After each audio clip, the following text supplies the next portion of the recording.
हम तुम्हारी तपस्या से प्रसन्न हुए बालिके, बताओ तुम्हें क्या चाहिए।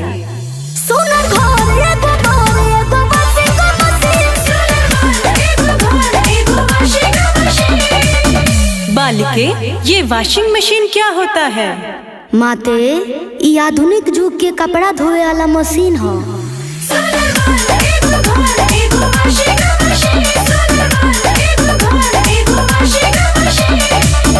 बाबा सब तो दे देनी, अभी सोचा तनी मलबा कहीं खपा दी।